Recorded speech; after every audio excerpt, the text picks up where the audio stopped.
The palace was in chaos. Servants ran back and forth, whispering in panicked tones.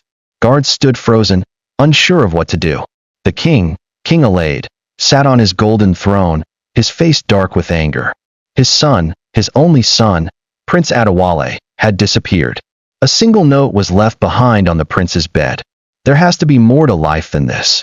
Don't look for me. The king crushed the paper in his hand. Find him, he roared. But Adewale was already far away, dressed in old clothes, walking through the streets of the city, determined to start a new life, one where no one knew he was a prince. Adewale stood at the edge of the city, taking in the towering skyscrapers and the constant noise of honking cars. The night air smelled of roasted plantains, exhaust fumes, and the distant scent of the ocean. The Golden Palace, where he had lived all his life, was now miles away, and for the first time, he was alone, not as a prince, but as an ordinary man. He pulled his hoodie over his head, adjusting the cap that concealed his neatly cut royal hair. In his new clothes, an old pair of jeans and a faded shirt, he looked nothing like the son of a king. He felt free, but also uncertain. His stomach growled. Back in the palace, food had always been served on golden trays. Fresh fruit was picked from exotic lands, and the chefs knew his favorite meals. But here, he had no money, no identity, and no plan. As he walked through the streets, he saw vendors selling roasted corn and suya. His mouth watered, but he kept moving, knowing he had to figure out where he would sleep before worrying about food. The city was different from what he had imagined. There were bright lights, yes, but there were also dark alleys filled with menacing shadows. On one side of the road, a luxury hotel stood tall, while just across the street, a group of homeless people huddled together, trying to stay warm. This is the real world, he thought, not the golden cage I grew up in. His feet ached from walking. His expensive royal shoes had been replaced with cheap sandals, and he wasn't used to walking long distances. Eventually, he stopped in front of an old building with a flickering sign that read, PrimeCorp, where the future works. Adewale watched as tired workers in blue overalls and brown uniforms exited the building. Some were cleaners, others security guards. They looked exhausted but grateful, counting their meager wages as they left. Then he saw a sign posted on the wall. Night shift cleaners wanted. Apply inside. His heart pounded. Could he actually work as a cleaner? A prince who had never so much as picked up his own plate. He took a deep breath. This was exactly what he wanted, to experience life like an ordinary person. Without thinking too much, he stepped inside. Inside PrimeCorp, the building smelled of floor polish, sweat, and ink from stacks of paperwork. The reception area was filled with dull, flickering lights, and a tired-looking secretary barely glanced at Adewale before pointing toward a small door. "You're here for the cleaner's job?" she asked, yawning. Adewale hesitated. If he said yes, there would be no turning back. "Yes," he answered. She handed him a clipboard. "Fill this out. You start tonight. No interviews? No questions? Just like that?" Adewale quickly scanned the form. It asked for basic details, name, address, phone number. He hesitated at the name section. He couldn't use his real name. After a moment of thought, he scribbled, Whale Johnson. The secretary barely looked at the form before nodding. "Report to the janitor's office." Next, Adewale clenched the paper in his hands and walked toward the janitor's office. The hallway was dimly lit, the walls peeling. A few men in stained overalls sat on a bench, waiting for their shift to begin. One of them, a bulky man with rough hands and a tired face, looked up. "New guy?" Adewale nodded. "Better get used to the smell of toilets," the man grunted. "You're in for a long night." Adewale's stomach turned, but he forced a smile. "I'm ready." The man scoffed. "We'll see." And just like that, Prince Adewale, the heir to $1 billion kingdom, was now a poor cleaner. The janitor's office was nothing like the grand halls of the palace where Adewale had grown up. The walls were dull and stained, the floor covered in dust, and the air smelled of old mops and cheap disinfectant. A rusty fan spun lazily overhead, doing little to cool the room. Adewale sat on a wooden bench, waiting for instructions. Around him were other workers, men and women who looked worn out from years of hard labor. Some sat quietly, while others exchanged small talk about their families and financial struggles. "New guy," a gruff voice called out. Adewale looked up to see the man from earlier, the one who had warned him about the toilets. He had a name tag that read Baba T and wore a faded blue uniform that had clearly seen better days. His face was rough with wrinkles, and his fingers were stained with cleaning chemicals. "You ever worked before?" Baba T asked, eyeing Adewale suspiciously. Adewale hesitated. He had spent his entire life in luxury, never once lifting a finger to do chores. The palace had dozens of servants who took care of everything: cooking, cleaning, laundry.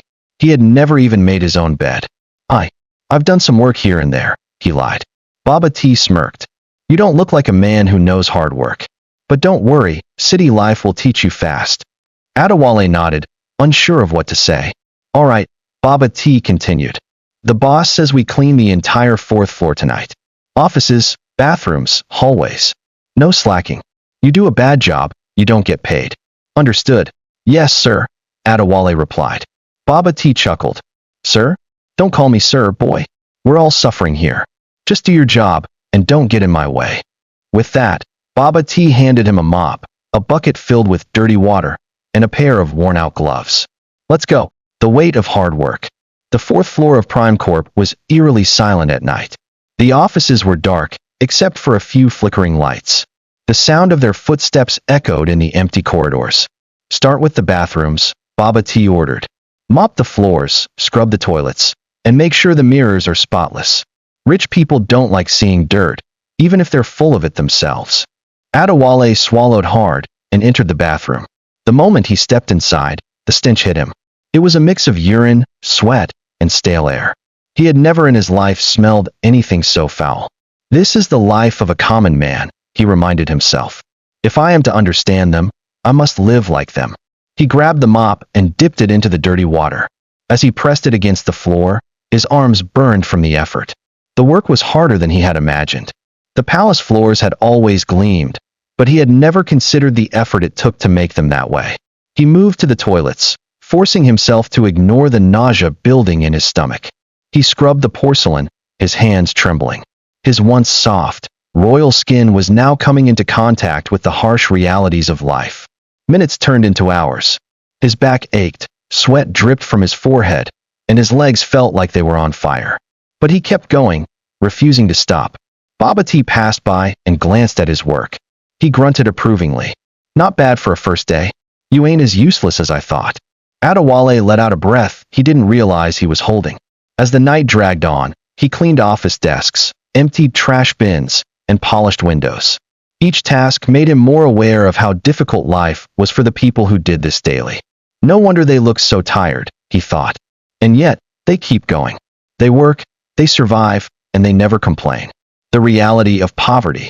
At around 3 a.m., Baba T called for a break. The janitors gathered in a small storage room, sitting on overturned buckets and boxes. Adewale, exhausted and drenched in sweat, joined them.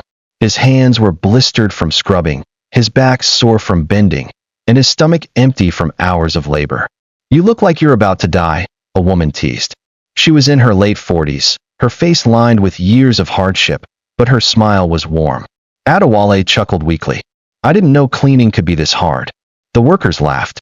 "Rich people don't," Baba T said, chewing on a piece of dry bread. "They only see the results, never the effort." Adewale nodded. He was beginning to understand. A young man handed him a small wrap of food, jollof rice wrapped in newspaper. "Here, you look hungry." Adewale hesitated. The food was simple, not at all like the gourmet meals he was used to. But when he took a bite, it tasted better than anything he had ever eaten. Maybe it was because he had earned it. As they ate, the workers shared their struggles. "I have 4 kids," one man said. "My wife left because I couldn't provide. I work here all night and drive a bus during the day. I wanted to be a teacher," the woman said. "But school was too expensive. So I clean, and I pray my children can have a better life." Adewale listened, his heart heavy. These people worked harder than anyone he had ever known, yet they remained invisible, just shadows in the city. "How many times have I walked past people like them and never noticed?" he thought. The break ended, and they went back to work. As Adewale picked up his mop, he made a silent promise. "I will never look down on a working man again, and when the time comes, I will make a difference." But for now, he was just Whale Johnson, the poor cleaner, and his journey was only beginning. Adewale had survived his first night as a janitor, but just barely. His arms ached, his legs felt like lead, and his back screamed with every step. By the time morning arrived, he was drained beyond words. As he left the janitor's closet, a few office workers were already trickling into the building, fresh and well-dressed, ready to start their day. Unlike the janitors, who had worked all night scrubbing the floors and emptying their trash bins, these people walked in without a second thought, barely acknowledging the workers who had made the place spotless. So this is how it feels, Adewale thought as a young woman in heels brushed past him without even a glance. A few minutes later, he stepped outside, inhaling the crisp morning air. The city was already alive, cars honking, street vendors shouting, workers hurrying to their offices. He realized he was seeing Lagos, not the rich, glamorous side he had known, but the real side. The side of long hours, exhaustion, and survival. As he sat on a bench outside the company, stretching his sore muscles, he heard a soft voice beside him. "You look like you've been hit by a truck."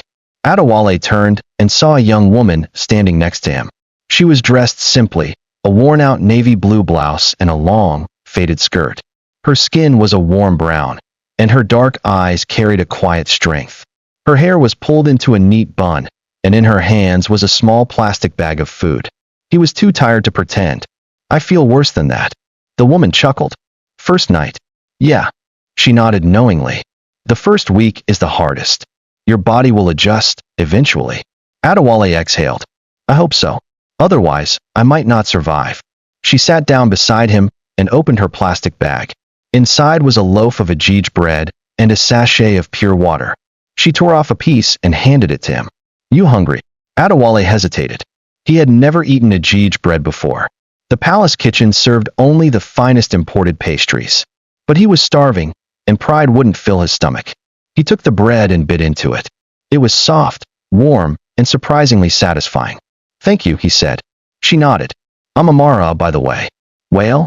he replied, using his fake name. "So, what's your story, Whale?"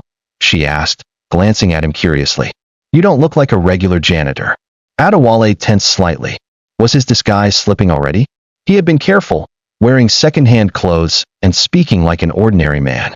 "What do you mean?" he asked, trying to sound casual. Amara shrugged. "Your hands. They're too soft for someone who has done hard labor before. And the way you talk. You don't sound like someone who grew up struggling." Adewale forced a chuckle. "Maybe I'm just new to suffering." She laughed. "Welcome to our world, then." There was something different about Amara. Unlike most people he had met, she wasn't trying to impress anyone. She wasn't putting on a fake smile or measuring his worth by his appearance. She simply spoke to him like an equal. "You work here?" he asked. She nodded. "Yeah. Office assistant on the 7th floor. Is it a good job?" She exhaled. "It pays the bills, barely. But I have to keep it. My younger brother is in school, and I'm the only one supporting him." Adewale frowned. "What about your parents?" She looked away. "They died when I was 16. Car accident." A wave of guilt hit him. He had never lost a night's sleep over money. His parents were alive and well, ruling over a kingdom. Yet here was Amara, working herself to the bone just to survive. "I'm sorry," he said sincerely. She offered him a small smile. "It's life. We don't always get to choose our struggles." They sat in silence for a moment, both eating their bread, watching the city come alive. "So why did you become a janitor?" Amara asked suddenly. Adewale hesitated. He had rehearsed a backstory before coming here, but somehow, with Amara, lying felt wrong. I wanted to see the world differently," he said, carefully choosing his words. "To understand life outside of what I knew." Amara studied him for a long moment, then nodded. "That's an interesting reason. I hope you find what you're looking for." Adewale smiled. "Me too." The sound of a loud whistle broke their conversation. Baba T was standing by the building's entrance, motioning for Adewale to come back inside. "Breaks over, new guy? Get moving." Adewale sighed, standing up. "Duty calls."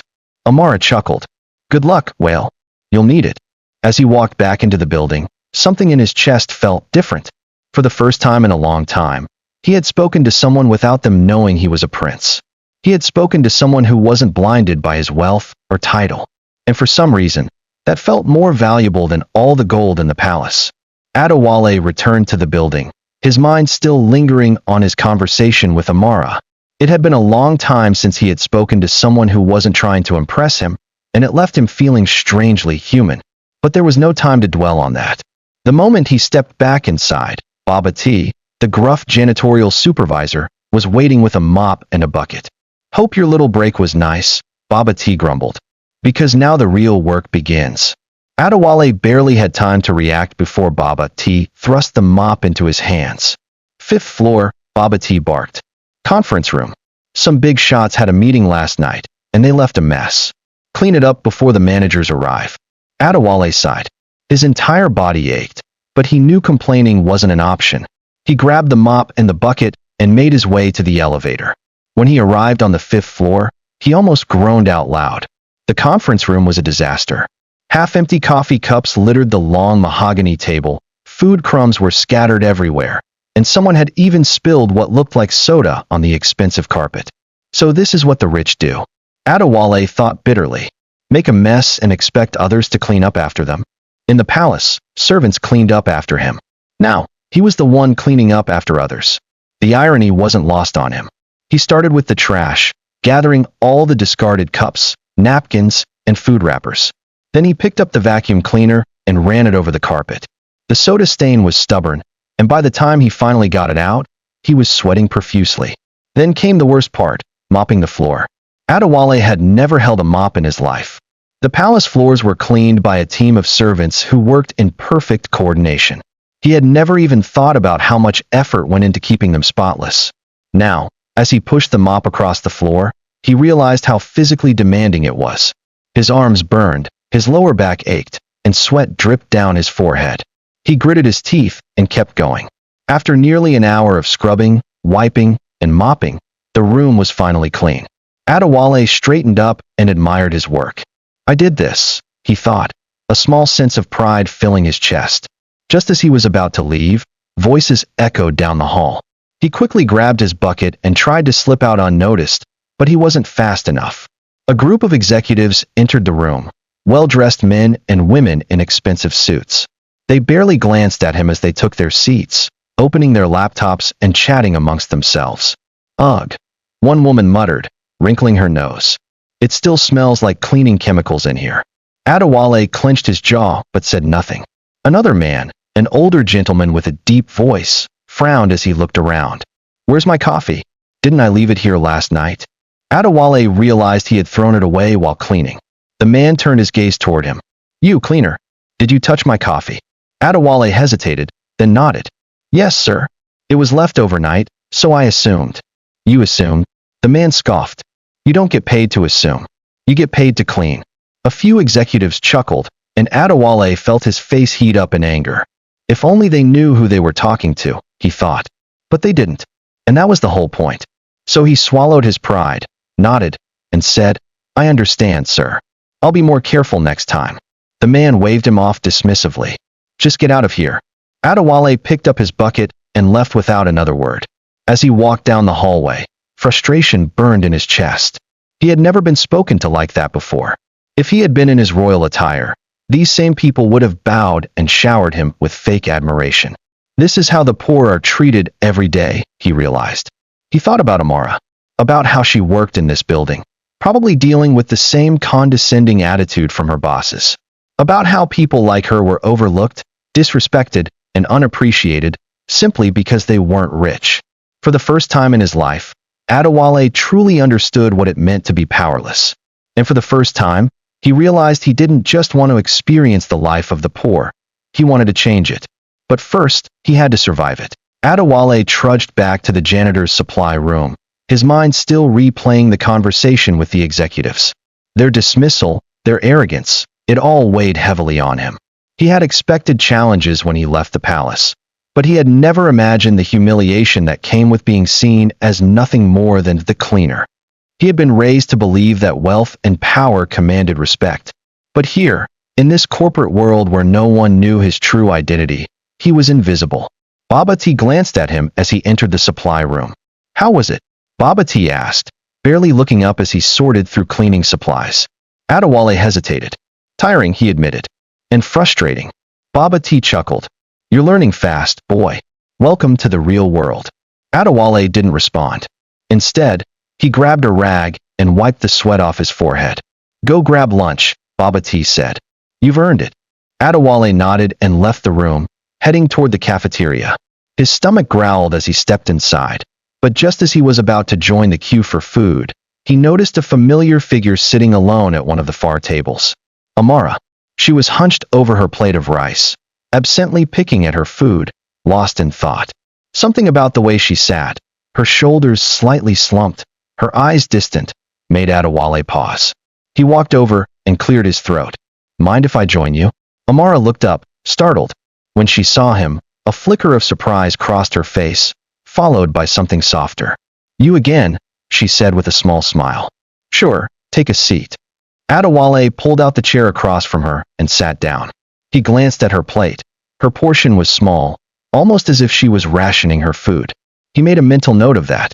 "Long day?" he asked. Amara let out a tired laugh. "Every day is a long day." Adewale took a bite of his food and chewed thoughtfully. He wanted to know more about her. She fascinated him. There was something about the way she carried herself, strong but guarded. "You seem different from the others," he said finally. She arched an eyebrow. "The others? The other workers? I don't know, you have this fire in you. Like you're fighting for something." Amara's expression shifted, and for a moment, he thought she wouldn't answer. Then, she sighed. "I guess I am," she admitted. "I have a younger brother. He's in school, and I'm the only one supporting him. My parents died a few years ago, so it's just the two of us now." Adewale felt a pang in his chest. He had never known real loss. His parents were alive, ruling a kingdom, surrounded by wealth. He had never had to worry about survival. "That must be tough," he said gently. Amara shrugged. "It is. But what choice do I have? I have to keep going." Adewale watched her closely. There was no self-pity in her voice, only determination. She was strong in a way he had never seen before. "Your brother is lucky to have you," he said. She gave him a small, almost sad smile. "I hope so." For a while, they ate in silence. Then, suddenly, a voice interrupted them. "Amara." Adewale turned to see a woman approaching. A tall, confident lady dressed in an expensive designer suit. Her hair was sleek, her makeup flawless. She walked like she owned the place. Amara straightened in her seat. "Good afternoon, Madam Francis." Adewale immediately understood. This was her boss. Francis barely glanced at him before turning her full attention to Amara. "I need you to stay late today," she said briskly. "We have clients coming in, and I want everything perfect. That means the lobby, the hallways, the offices, all spotless." "Understood." Amara hesitated for only a second before nodding. "Yes, ma'am." Francis gave her a sharp look. "Good. And be quick about it. We can't have the place looking like a dump." With that, she turned and walked away, her heels clicking against the tiled floor. Adewale clenched his fists under the table. He had seen this type of behavior before, the way the wealthy spoke down to those they considered beneath them. Amara, however, simply sighed and took another bite of her rice. "You don't even get mad?" Adewale asked, still fuming. Amara smirked. "I get mad. I just don't show it." Adewale shook his head. "She had no right to speak to you like that." Amara chuckled. "Welcome to my world, Adewale. This is how it is. We work hard, and they barely see us." Her words hit him harder than he expected. They barely see us. It was true. People like Francis walked past workers like Amara and never gave them a second thought. The same way the executives had spoken down to him earlier. Adewale had spent his entire life being seen, being the center of attention because of his wealth and title. Now, he was learning what it felt like to be invisible. He wasn't sure he liked it. "You don't deserve this," he said quietly. Amara looked at him curiously. "And what do I deserve?" "More," he said simply. She studied him for a long moment before shaking her head with a small laugh. "You talk like someone who doesn't belong here." Adewale's heart pounded. Did she suspect something? He forced a chuckle. "Maybe I just see things differently." Amara smiled, but there was a knowing glint in her eyes. "Maybe." They finished their meal in silence, but Adewale's mind was racing. Amara was right. People like her deserved more. And for the first time in his life, Adewale realized that maybe, just maybe, he had been born with the power to change that. Adewale couldn't get Amara's words out of his mind. "You talk like someone who doesn't belong here." It was a simple statement, but it had cut deeper than he expected. Did he really stand out that much? Was there something about him that screamed he didn't belong among the struggling workers of this corporate world? For the first time, he felt the full weight of the life he had chosen. He had stepped away from a kingdom, from a life of luxury, to experience the struggles of the common people. And now, he was seeing what it truly meant to live without privilege. As the day stretched into evening, he found himself working alongside Amara, scrubbing floors and wiping down the long glass windows in the executive wing. It was exhausting. His muscles ached, his hands were rougher than he ever remembered, and the sting of cleaning chemicals lingered in his nostrils. Yet, beside him, Amara worked tirelessly, barely pausing, never complaining. Adewale watched her, amazed. She had spent the entire day working, just like him, yet there was no hesitation in her movements. She had accepted her reality and made peace with it. At some point, she caught him staring. "What?" she asked, raising an eyebrow. Adewale hesitated before saying, "You never stop, do you?" Amara shrugged. "If I stop, who will do the work? Bills don't pay themselves." He sighed. "It shouldn't be like this." She gave him a tired smile. "That's life, Adewale. Some people are born with everything, and some of us have to fight for every little thing we get." He wanted to tell her that he understood, that he knew what it felt like to be trapped by expectations. But how could he? He was playing at being poor. She was actually living it. A sudden commotion near the entrance of the building pulled them both from their conversation. A security guard was shouting, and a small crowd had gathered near the lobby. Curious, Adewale followed Amara toward the noise. In the middle of the lobby, a young boy stood, looking around with wide, fearful eyes. He was no more than 12 years old, wearing a school uniform that was slightly tattered. His socks had holes in them, and his shoes were worn out. Amara gasped. "Toby." The boy turned at the sound of her voice, relief flooding his face. "Amara." She rushed toward him, dropping her mop and kneeling to his level. "What are you doing here? I told you to go straight home after school." Toby looked down, shifting nervously. I had to come find you." Before Amara could respond, the security guard, a burly man with a scowl, spoke up. "Is this your brother?" Amara nodded quickly. "Yes, sir. I'm sorry if he caused any trouble." The guard folded his arms. He was wandering outside. "We don't allow loitering." Adewale clenched his jaw. He hated the way the man spoke, like Toby was nothing more than a nuisance. "He's just a kid," Adewale said before he could stop himself. "There's no harm in him waiting for his sister." The guard shot him a sharp look. "You're a cleaner. Know your place." Adewale's blood boiled, but Amara squeezed his arm in warning. "Please," she said softly. "I'll take him home soon. He won't cause any problems." The guard grumbled but eventually backed off, walking away. Amara turned back to Toby. "What happened?" she asked gently. Toby hesitated before mumbling. "The landlord came today. He says we have to pay or leave." Adewale stiffened. Amara closed her eyes briefly, exhaling slowly. "How much time do we have?" Toby shifted nervously. 2 days. Adewale saw the way Amara's hands clenched, the way her jaw tightened. She was barely holding herself together. She took a deep breath and forced a smile. "Okay, don't worry. I'll figure something out." Toby's eyes were filled with doubt, but he nodded. "I'll take you home," Amara said, glancing at Adewale. "Can you cover the rest of my shift?" "Of course," Adewale said immediately. She hesitated, clearly reluctant to ask, but there was no other choice. "Thank you," she whispered, before taking Toby's hand and leading him out of the building. Adewale watched them leave, his chest tight. 2 days. Amara was already working tirelessly, yet it wasn't enough. Her little brother was depending on her, and now, she was on the brink of losing their home. Adewale had never known what it meant to struggle for survival. But now, he was seeing it firsthand. As he picked up the mop and continued cleaning, his mind raced. This wasn't just about him anymore. This was about Amara, about Toby, about all the people struggling in silence, unseen and unheard. For the first time since he had started this journey, Adewale felt something stirred deep within him, something beyond curiosity. He had always known that he had power, wealth, and influence. But now, for the first time, he wondered, what if he used it for more than just himself? What if he could change lives? As he scrubbed the floors of the corporate building, he knew one thing for certain. This experience was transforming him.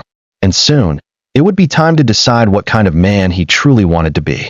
The night felt colder than usual as Adewale walked home from the cleaning job. The city lights shimmered in the distance, illuminating the streets with a mixture of neon signs and dimly lit street lamps. His feet ached, his back was sore, and his hands, once so soft and untouched, were now rough and dry from constant scrubbing. But none of that mattered.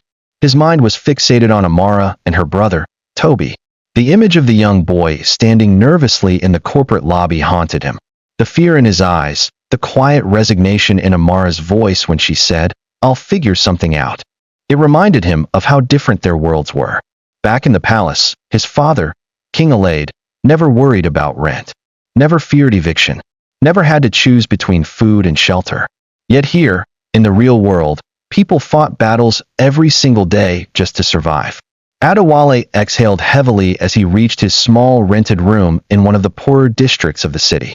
The tiny space was a far cry from the golden palace he had once called home. The walls were cracked, the paint peeling in some places. There was no royal bed draped with silk, only a thin mattress on the floor with a single blanket. It wasn't comfortable, but at least it was his reality now. He sat on the edge of the mattress, rubbing his tired hands together. What could he do? He had left his kingdom to find true love, to escape the suffocating world of wealth and privilege. Yet, here he was, watching as the woman who had unknowingly captured his heart struggled to keep a roof over her head. His hands curled into fists. How could he help without revealing who he truly was? If he stepped in as the prince, it would ruin everything. Amara would see him as just another rich man offering charity. She would never trust that his feelings for her were genuine. No, he had to be careful. There had to be another way. The next morning, Adewale arrived at work early, as usual, dressed in the same faded uniform that all the cleaners wore. As he entered the building, he saw Amara already there, kneeling on the floor, scrubbing the tiles near the entrance. She looked exhausted. Her eyes were slightly puffy, as if she hadn't slept well. Adewale's chest tightened. He didn't know how, but he was going to help her. He just had to be smart about it. He walked up beside her, grabbed a mop, and started cleaning alongside her. "Did you get any rest?" he asked gently. She gave a tired smile. "As much as I could." He hesitated before asking, "And Toby?" Amara sighed. "He's worried, but I told him not to be. I don't want him to carry the weight of this." Adewale swallowed hard. "Have you found a way to handle the rent?" She didn't answer right away. Instead, she kept scrubbing, her hands moving faster as if trying to distract herself. Finally, she whispered, "Not yet." Adewale's mind raced. He had to do something, fast. Suddenly, an idea formed in his head. A risky one, but it might work. A dangerous offer. Later that day, Adewale found himself walking toward the back alley behind the company building. It was an area the cleaning staff sometimes used for breaks, hidden away from the watchful eyes of supervisors. Waiting for him was a man he had heard about, but never personally met, Jonas. Jonas was one of the company's most notorious workers, known for handling side deals under the table. If someone needed quick cash, he was the one to talk to. But he wasn't generous. Everything came with a price. Adewale knew he was stepping into dangerous territory, but he had no choice. Jonas leaned against the wall, smoking a cigarette. He eyed Adewale with mild curiosity. "Didn't expect to see you here, new guy." Adewale kept his face neutral. "I heard you can help people who need money fast." Jonas smirked. "That depends. You looking for a loan, or are you willing to work for it?" Adewale didn't hesitate. "What kind of work?" Jonas took another drag of his cigarette before blowing the smoke out slowly. "Nothing too dangerous. Just deliveries." Adewale narrowed his eyes. "Deliveries of what?" Jonas chuckled. "That's not for you to ask. Your job is to take the package, drop it off, and walk away. No questions." Adewale's heart pounded. He wasn't naive. He knew exactly what this was. It wasn't legal. It wasn't safe. But it was money. Money that Amara needed. Jonas tilted his head. "So what's it gonna be? You want the cash or not?" Adewale's fingers tightened into a fist. He had never imagined he would stoop this low. He was a prince. Yet here he was, about to risk everything for a woman who had no idea who he really was. The weight of his secret was crushing him. But right now, that didn't matter. What mattered was Amara. He took a deep breath and nodded. "I'll do it." The moment Adewale agreed to Jonas' offer, he felt an invisible chain wrap around his neck, tightening with every second. He had just stepped into a world he had no business being in, a world of secrets, crime, and desperation. Jonas gave him a slow, calculating smile and flicked the remains of his cigarette onto the ground, crushing it with his foot. Smart choice, new guy. He pulled out a small piece of paper from his pocket and handed it to Adewale. Meet me here tonight. 10 p.m. sharp. Don't be late. Adewale took the paper, unfolding it carefully. The address, scribbled in rough handwriting, was somewhere on the outskirts of the city. He had no idea what awaited him there, but there was no turning back now. As he slipped the paper into his pocket, Jonas leaned in slightly. And one more thing, keep your mouth shut. The less you know, the safer you are.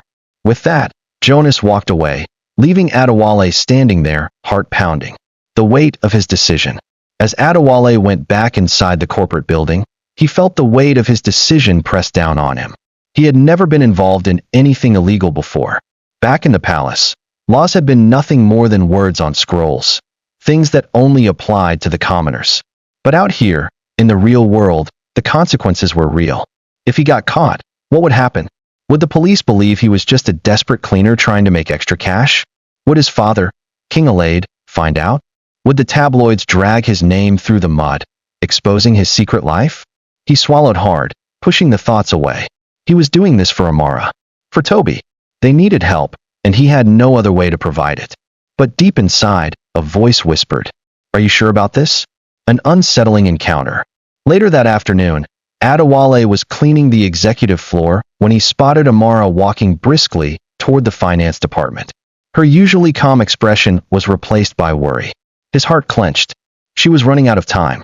Adewale quickly wiped his hands on his uniform and followed her, careful to keep a distance. As she approached the finance office, he saw Mr. Desmond, the head of finance, standing outside his office with a stern look on his face. Amara hesitated before speaking. "Sir, Before she could finish, Mr. Desmond cut her off with a sigh. "Miss Amara, I told you already. The company doesn't provide salary advances for temporary workers. If I bend the rules for you, I'll have to do it for everyone." Amara's shoulders slumped. "But sir, it's urgent. I promise I'll work extra shifts. I just need a little more time." Mr. Desmond shook his head. "I'm sorry, but my hands are tied." Adewale clenched his jaw. He had never felt so powerless. As Amara turned away, disappointment evident on her face, Adewale took a step forward, ready to comfort her. But before he could reach her, another voice interrupted. Well, look who's begging for money." Adewale froze. It was Bianca. She was one of the senior executive's daughters, beautiful, wealthy, and cruel. She had always looked down on the lower employees, treating them as if they were invisible. Amara stiffened but said nothing. Bianca smirked, arms crossed. "You should have known better, dear. Beggars like you don't get favors in a company like this." Adewale's hands curled into fists. He wanted nothing more than to wipe that smug look off Bianca's face. But Amara surprised him. Instead of arguing, she simply lifted her chin, gave Bianca a cold stare, and walked away. No words. No begging. No humiliation. Just quiet dignity. Adewale had never admired her more. As Bianca turned her gaze toward him, he quickly looked away, pretending to focus on his cleaning. He couldn't risk drawing attention to himself, not yet. But as Bianca strutted past him, she muttered under her breath, "She'll never escape poverty." Adewale gritted his teeth. Bianca had no idea just how wrong she was. The night of the delivery. By the time night fell, Adewale found himself standing outside the address Jonas had given him. It was a rundown warehouse at the edge of the city, hidden between abandoned buildings. The air smelled of rust and oil, and a single flickering streetlight cast eerie shadows across the pavement. His heartbeat echoed in his ears. This was it. He stepped inside cautiously. The warehouse was dimly lit, crates stacked haphazardly around the space. A few men stood in the corner, whispering among themselves. They were dressed in dark clothes, their faces partially hidden under hoods. Jonas was already there, leaning against a crate, arms folded. When he saw Adewale, he nodded. Right on time. One of the men walked forward, holding a small black bag. He handed it to Adewale. "Take this to the address inside. Drop it off. Don't look inside. Don't ask questions." Adewale hesitated for a fraction of a second before taking the bag. It was heavier than he expected. Jonas stepped closer. "This ain't a game, new guy. Do your job, and you'll get paid. Mess up, and you'll regret it." Adewale nodded, gripping the bag tightly. "I understand." As he turned to leave, Jonas called after him. "And remember, keep your mouth shut." Adewale didn't look back. He walked out of the warehouse and into the night, every step taking him deeper into a world he wasn't sure he could escape. Adewale gripped the black bag tightly as he walked down the dimly lit street, his heart pounding harder with each step. The city at night was an entirely different world, darker, quieter, and filled with unseen dangers lurking in the shadows.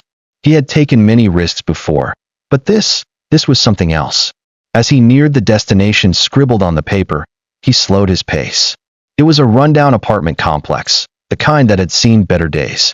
The walls were stained with graffiti, windows were either boarded up or cracked, and the flickering streetlights barely cast enough light to see clearly. The air smelled of damp concrete, rotting garbage, and cigarette smoke. Somewhere in the distance, a baby cried, and the faint echo of an argument filtered through the thin walls of one of the units.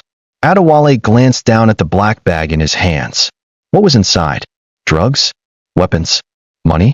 Jonas had made it clear, don't look inside, don't ask questions. But his curiosity burned. If he was getting involved in something illegal, shouldn't he at least know what he was risking his life for? He hesitated, fingers twitching against the zipper. No, he couldn't afford to get caught snooping. Pushing his thoughts aside, he took a deep breath and walked forward. A risky exchange. Apartment 3B. He stopped in front of the rusted door, its surface covered in peeling paint and deep scratches. He knocked once, then twice, his nerves stretched thin. Silence. Then, a shuffling sound from inside. The door cracked open just a fraction, revealing a single, bloodshot eye peering through. "You the delivery guy?" The voice was rough, like gravel scraping against concrete. Adewale cleared his throat. "Yeah." The door opened wider, revealing a tall man with unkempt hair, a cigarette dangling from his lips. His clothes were wrinkled, and the stench of alcohol clung to him. Adewale handed over the bag. The man snatched it without a word, unzipped it slightly, and peered inside. Whatever was in there seemed to satisfy him, because he nodded and shoved the bag under his arm. "Wait here," the man muttered before disappearing inside. Adewale shifted uncomfortably. He didn't like this. A few seconds later, the man returned, tossing a small envelope at Adewale's feet. "Your payment." Adewale bent down to pick it up, but before he could straighten, he heard it, the unmistakable sound of a gun being cocked. His body went rigid. Slowly he looked up. The man was now holding a pistol, aimed directly at Adewale's chest. "Who sent you?" the man demanded, his bloodshot eyes narrowing. Adewale forced himself to stay calm. "Jonas." The man smirked, but the gun remained steady. "And he trusts you?" Adewale didn't answer. The man let out a dry chuckle. "You're new to this, aren't you?" Adewale clenched his fists. He had to think fast. "I'm just here to do the job, nothing else." The man stared at him for a long moment before finally lowering the gun. "Next time, don't look so nervous." With that, he slammed the door shut. Adewale released the breath he hadn't realized he was holding. He had just come face to face with death. A troubling realization. As he walked back toward the main road, his mind raced. This wasn't just a simple side hustle. This was dangerous, illegal, deadly. He stuffed the envelope into his pocket, suddenly feeling the weight of his choices pressing down on him. What had he gotten himself into? And more importantly, how would he get out? Adewale walked through the empty city streets, his mind clouded with unease. The crisp night air carried a damp chill, yet his palms were slick with sweat. His heart hadn't stopped pounding since he left the apartment where the gun had been pointed at him. He had lived a sheltered life in the palace, surrounded by golden walls and soft-spoken servants who obeyed his every command. But here, in the depths of the city, power was measured by something else: fear. The men who ruled these streets didn't care about royal bloodlines. Respect wasn't given, it was taken. As he approached his rented apartment, a flickering streetlight cast long shadows across the cracked pavement. His small, windowless room was barely bigger than a storage closet, with a single mattress on the floor and a chair missing one leg. But tonight, the four walls felt safer than any palace ever could. He sat on the edge of the bed and pulled out the small envelope the man had given him. Inside were crisp banknotes, far more than he expected. He flipped through them, his fingers trembling. This wasn't just payment. It was hush money. Jonas had roped him into something big, something dangerous. Adewale exhaled sharply and ran a hand through his thick hair. What was in that black bag? His curiosity gnawed at him like a restless animal. If he was going to survive this, he needed to know what he was involved in. The confrontation. The next day, Adewale found Jonas at the back of the mechanic shop where most of the workers gathered after their shifts. It was a rundown spot, with oil stains on the walls and the heavy scent of burnt metal in the air. Jonas was laughing with a few men, holding a cigarette between his fingers. But when he saw Adewale approach, his smile faded slightly. "You look like hell," Jonas said, exhaling smoke. Adewale ignored the comment. He leaned in, his voice low. "What was in the bag?" Jonas' expression didn't change, but his grip on the cigarette tightened. "You asked too many questions, newbie." Adewale didn't back down. "A man put a gun to my chest last night. I deserve to know what I was carrying." Jonas sighed and tossed the cigarette onto the ground, crushing it under his boot. "You got your money, didn't you? Just take it and keep your mouth shut." Adewale's jaw clenched. "That's not good enough." Jonas studied him for a moment, then grabbed him by the arm and pulled him into a secluded alley behind the shop. The walls were lined with garbage bins, and the air was thick with the stench of decay. "You don't get it, do you?" Jonas said, voice sharp. "This city doesn't care about your past. It doesn't care about your morals. You want to survive?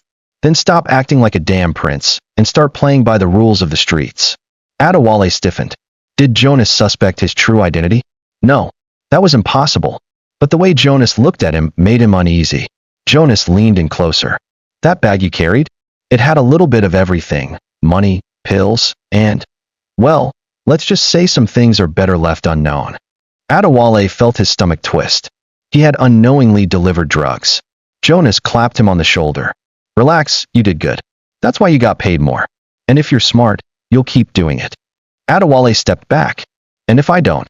Jonas' smile turned cold. "Then you better start running." A choice to make. Adewale walked away from the alley, his mind spinning. He had come to this city searching for love, for something real. But instead, he had fallen into a world of crime. If he stayed, he would be dragged even deeper. But if he left, Jonas would see him as a threat. He had two choices: become a part of the underworld or risk making powerful enemies. Neither option felt like a way out. As he reached his apartment, he looked at the money in his hands. Was this the price of freedom? Or the first chain in a new kind of prison? Adewale sat in the darkness of his small apartment, staring at the bundle of cash in his hands. The room was quiet except for the distant hum of the city outside, car horns, laughter, and the occasional siren cutting through the night air. His fingers tightened around the money, as if squeezing it hard enough would make it disappear. This was dirty money. Blood money. It carried the weight of things he didn't want to be a part of. He had been raised in a world of elegance and nobility, where wealth was inherited, not earned through back alley dealings. But here in the streets, money had a different meaning. It was survival. A knock at the door shattered his thoughts. His body tensed. He wasn't expecting anyone. Moving cautiously, he approached the door and peered through the tiny peephole. A woman stood outside, her head down, her arms wrapped around herself. Even in the dim hallway light, he recognized her immediately, Amara. He hesitated for a second before unlocking the door. As soon as he opened it, Amara pushed past him, stepping into the room. Her face was pale, her eyes darting around as if afraid someone had followed her. She turned to him, her voice a whisper. "Ade, I need your help." Adewale frowned. This was unusual. Amara was always composed, strong. The woman who never let anyone see her struggle. "What's wrong?" he asked. She hesitated before pulling a small brown envelope from her coat and placing it on the rickety table in the center of the room. Adewale glanced at it, then back at her. "What is that?" "Proof." "Proof of what?" She bit her lip, shifting nervously. "I overheard something today at work." Adewale crossed his arms. "What do you mean?" Amara took a deep breath. "One of the managers, he was talking to some men in suits. I was cleaning near the office, and I heard them say your name." Adewale's body stiffened. "My name?" She nodded. "They were talking about Jonas. About how he's running something bigger than we thought. And they mentioned you. Said you were his new recruit." Adewale's pulse quickened. He had barely been in this game. Yet somehow, people were already watching him. "I don't understand," he muttered. "Who were they?" Amara shook her head. "I don't know. But they weren't just regular men. They looked powerful, like they weren't from the streets. One of them said something about needing to keep an eye on the prince. Adewale's breath caught in his throat. The prince. Did they know? No. It couldn't be. No one in this city knew his real identity. He had made sure of that. His voice came out quieter than he intended. Are you sure? Amara nodded. I don't know what it means, but I took this. She gestured to the envelope. It's a document they left behind. Adewale hesitated before picking it up. It felt heavier than it should, as if it carried the weight of something he wasn't ready to face. Slowly, he opened it. Inside were several sheets of paper filled with typed text and official-looking stamps. His eyes scanned the words, and as he read, his stomach twisted into knots. Jonas wasn't just running small-time street deals. This was bigger. Much bigger. The papers mentioned offshore accounts, coded messages, and shipments that arrived at the city's docks under false names. There were mentions of government officials, powerful investors, and even connections to international figures. But one line stood out the most. The prince must not interfere. Adewale's hands clenched. Who were they talking about? Him? Or someone else? Amara's voice broke through his thoughts. Ade, I don't know what's happening, but if your name is in there, you need to be careful. Adewale's mind raced. This wasn't just about Jonas anymore. This was about something far greater, something dangerous. And he was now caught in the middle of it. His cover, his disguise as a poor cleaner, was supposed to protect him. But somehow, someone had put the pieces together. Someone knew he wasn't who he claimed to be. And that meant he was in serious danger. He looked up at Amara, his expression unreadable. Does anyone else know you took this? She shook her head. No. But Ade, if they realize it's missing, they'll come looking. Adewale exhaled slowly. He needed to think. Fast. Leaving wasn't an option, not yet. He had to figure out who these men were, what their connection to Jonas was, and most importantly, how much they knew about him. He folded the papers and tucked them into his jacket. Thank you for bringing this to me, Amara. Her eyes searched his face. What are you going to do? Adewale didn't answer right away. He was standing at a crossroads. One wrong move, and everything he had built in this city would come crashing down. Finally, he met her gaze. I need to find out who's watching me. Because if someone knew the truth about him, it was only a matter of time before the entire city found out. And then, the real game would begin. Adewale's mind raced as he processed the information Amara had brought him. The dim light of his apartment cast long shadows on the walls, mirroring the dark thoughts swirling in his head. The revelation that powerful figures were aware of his involvement with Jonas, and possibly his true identity, sent a chill down his spine. He turned to Amara, her face etched with concern. We need to be careful. If they suspect you took these documents, your life could be in danger. Amara nodded, her eyes wide with fear. I know, but I couldn't just stand by and do nothing. Adewale placed a reassuring hand on her shoulder. Thank you for your bravery. We'll figure this out together. A plan in motion. The next morning, Adewale decided to confront Jonas. He needed answers, and he couldn't afford to wait. The mechanic shop buzzed with activity as he arrived, the scent of oil and metal heavy in the air. He found Jonas in his usual spot, overseeing a repair job. Jonas, we need to talk, Adewale said, his voice firm. Jonas looked up, a hint of annoyance flashing across his face. Can't you see I'm busy? This is important, Adewale insisted. With a sigh, Jonas gestured for one of his men to take over and led Adewale to a secluded corner of the shop. What is it? Adewale took a deep breath. I know about the offshore accounts, the shipments, and the officials you're involved with. Jonas's eyes narrowed. And how exactly do you know about that? Does it matter? The point is, I'm in deeper than I realized. I need to know what's going on. For a moment, Jonas remained silent, studying Adewale's face. Finally, he spoke. You're right. This operation is bigger than you thought. But knowing more means you're more involved. Are you ready for that?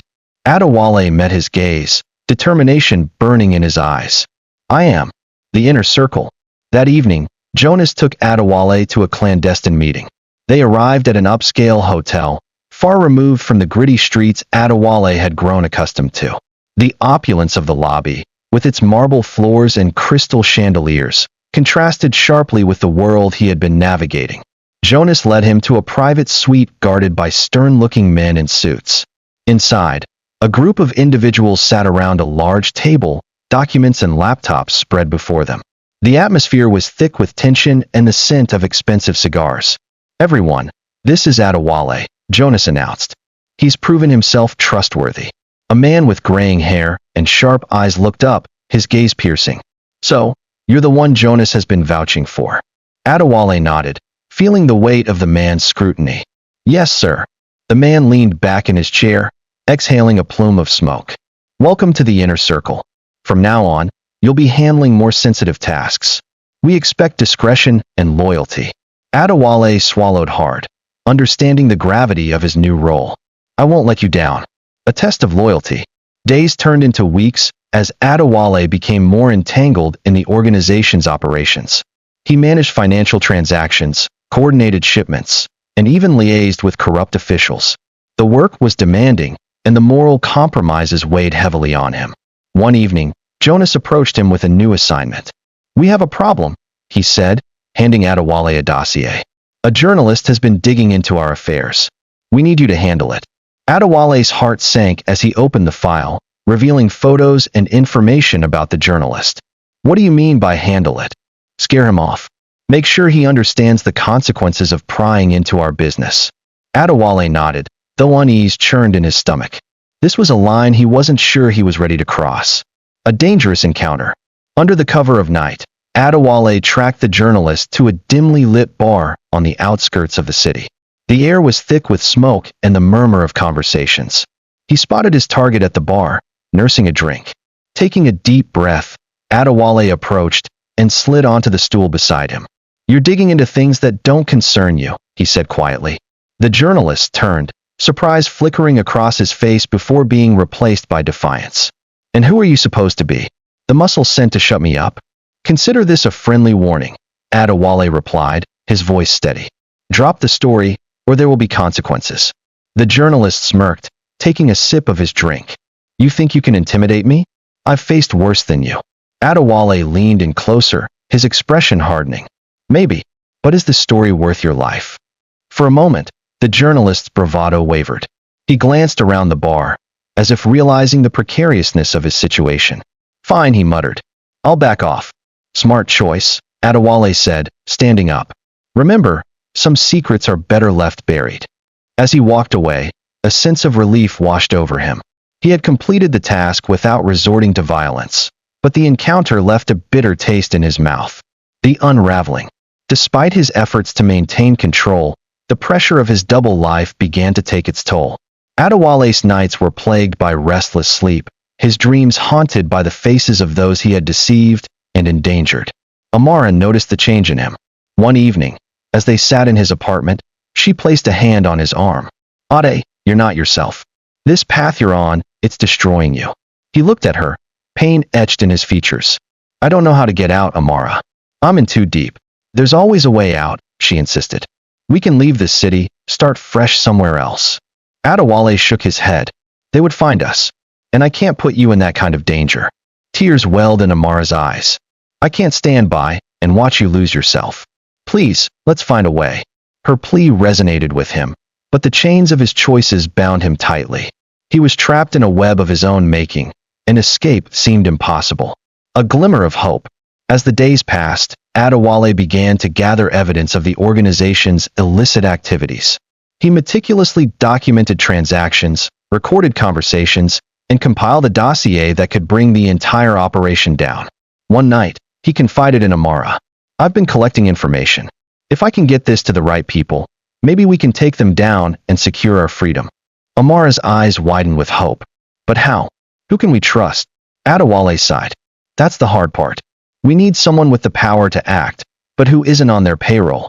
Together, they devised a plan to reach out to a federal investigator known for his integrity. It was a risky move, but it was their only chance.